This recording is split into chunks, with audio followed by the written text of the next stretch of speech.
Deepak? Yeah, all right.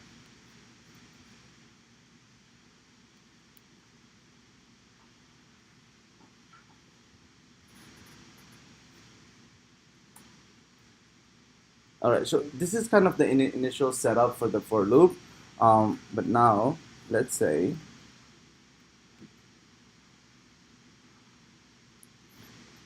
if you were to increment it by 5, right? So like let's say every 5 numbers I want to increment, right? So we'll still keep the count at 0, but instead of doing plus, we'll just say plus equals to 5. So in this case, we can increment it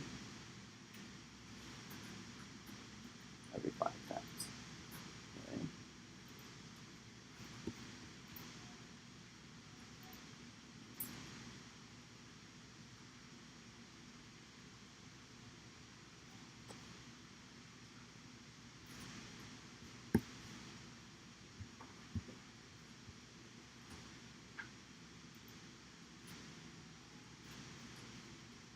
So any question on those 3 values? Anyone confused about these ones? So you have your initialization, the starting point, and then your condition. It's kind of your Boolean condition, right? Right? Is I is still less than 100, and then your incrementer. But now let's switch our focus to how do we deal with an array. So every time we have an array, how can we access each value by using a for loop? So this is what we're going to be doing now. So that's when you really use for loop, to be honest with you. Every time you deal with an array. So let's say int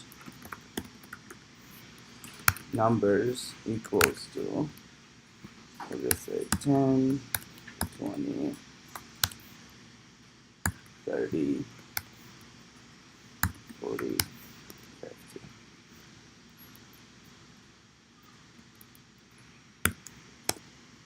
Okay. And then we'll just keep this condition here and we'll just update it. We'll just say I plus plus. But in this case, our condition is different, right? What we want to do is either print out each values from that array, right? So how do we do that?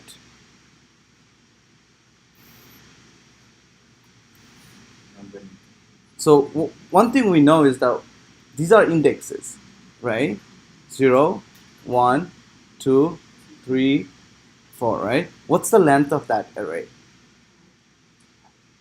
5, right? So, but is there a fifth index though? Right? It's the last index is 4, but even though the length is 5. But what if we figured out the length? What if we know that, okay, this is the length, right? Um, and I want you to go through each index and print out the value, right? That's what we're going to instruct the array. So all we have to do is cut down this, and we know how to find the length, right? We can say, I is less than numbers dot length. That's pretty much what your uh, array is. Now what it's doing is, hey, it's going to iterate through each of those until the last index. Your length is 5, but because we say I is less than numbers dot length, so it will never go into 5. The last value it will evaluate against is 4, right? And your last index is 4. So therefore, so that's one way to kind of access. This is a very convenient way. Every time you need to access an array, this is pretty much what you want to use, right? And you're gonna see that all over the code base, everywhere you go. Whatever that array, it could be like links.net, right? So you're going through each of the links from your web page, and then maybe checking that if all the links exist or not and whatnot, right? You can go through all the buttons on your web page and see if all the buttons exist or not. So these are some of the use cases where you'll be using those the length property. All right, so let's do another one.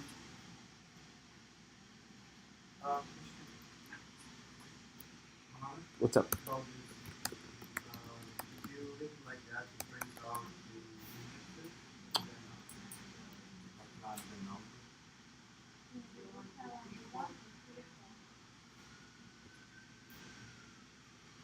I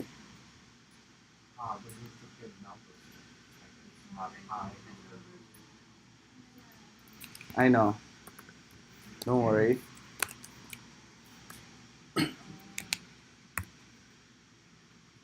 So in this case, you get your array, and then you're putting the index into. So remember how we print out index? So now if you print this out, good catch though. I feel a little tired today. So the 10, 20, 30, 40, 50, right? But it's good that we figured that out, because this is kind of the nasty way of doing it. We won't be doing it that way, right? So we're gonna do that's what I'm saying, classic for loop to access array, right? But we're gonna do a newer form, a little bit more simplified way of writing it.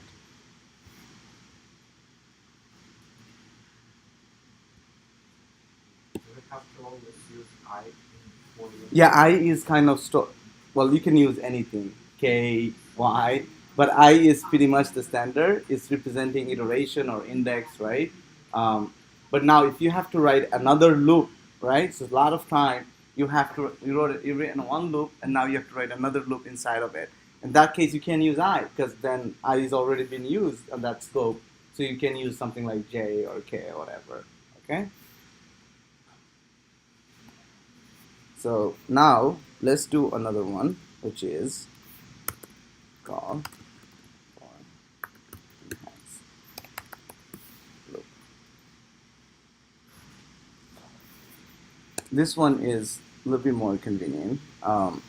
So let's say you have for, and first value we'll say number, and then pass in. So instead of doing the above way, we can just print number, right? So let's comment this out. And they both do the same thing, right? They both does the same thing, but this one is much more simple and easy to read, right? Once I kind of explain it. So you see how we are iterating, we're controlling the length and all of that. What this new form of loop, they both are for loop. This is kind of the newer version, I think in Java 6 or 7 they introduced it, where what they're saying is that, hey, just create a local variable here, right? And then use a colon and pass in the array that you want to access, right? And this will be used kind of like how we are using I here as a temporary variable. And in each iteration, it will update those values at number. That's all that means, right? So if we comment this out, but now we don't have to do something like numbers square I. Under the hood, that's what they're doing, right? But it's kind of abstracted for us now.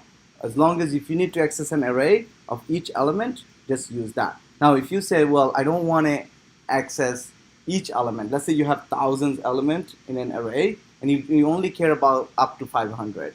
In that case, you can use that, because what this will do is this will go through each values on that array. But most of the time, that's what we do, right? We go through each of the values and then put our condition there and go from there. So now if we comment this out, it should do the same thing.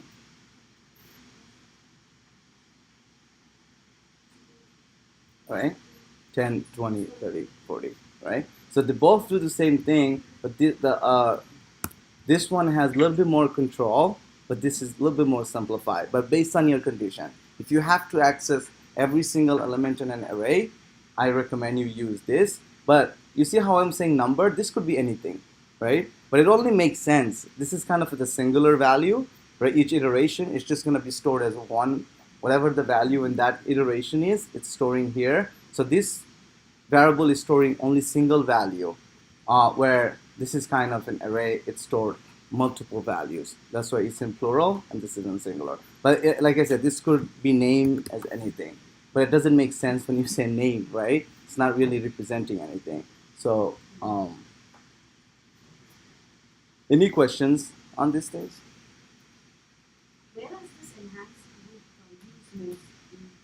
Every time you deal with an array, right? If you have an array and you need to access those elements, so like I said, let's say you have list of links, right? And you need to access them.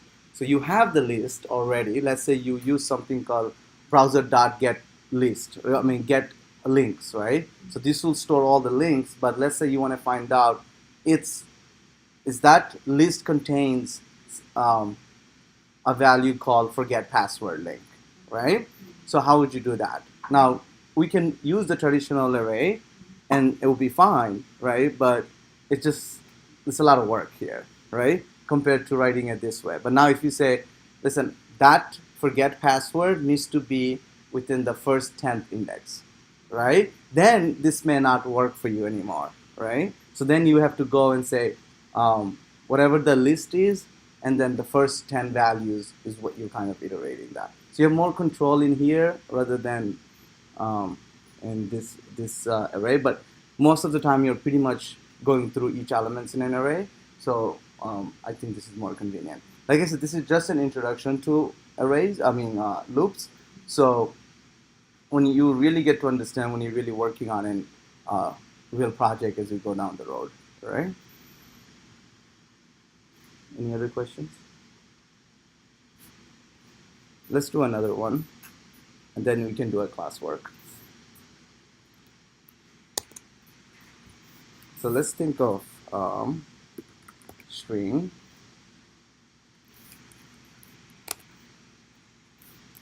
names, okay?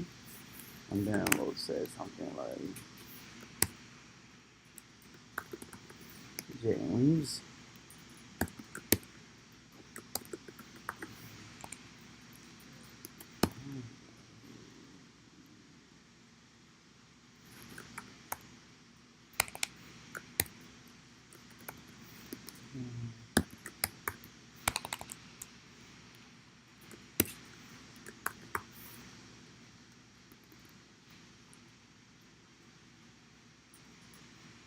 right. So we have a list of bunch of names, right? Now your goal is to find out if your array contains a specific name, right? So we could have list of students, and we're going to find out if this list contains a specific student, then it's presence in class or something like that. Or if certain list has a specific name, make sure um, you want to send them notification. Like one of the very easy one could be, let's say a bank, bank has a list of clients, right? Or credit card company, they have a list of clients, and there could be a millions, right? And if they want to find out from that list, whoever did not make payments, send them notifications, right? Something like that. So you have to go through each of those, make sure that, probably checking another value. Okay, within that list, whoever did not make the payment within time, we are going to send you a notification and so forth, right? So something like that, you're dealing with list. You're just continuously dealing with list. So get comfortable with arrays and loops in that case. In this case, what we want to find out is James. Is James part of the class? That's what we want to find out. Okay, is James contains in this list? Now I know you might say, well, it's only 4 values. I can see that, but think of 4 millions, right? Not just 4 values. Always multiply that by a lot of, because in theory you're not gonna just deal with 4 values, right? And deal with a massive amount of data.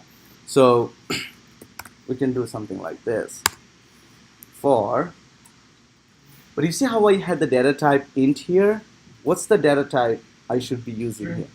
Right? Because the arrays is coming as a string, then my local variable has to be also string, right? So that's therefore. And what should I name my string? Name, right? Single value. So it's a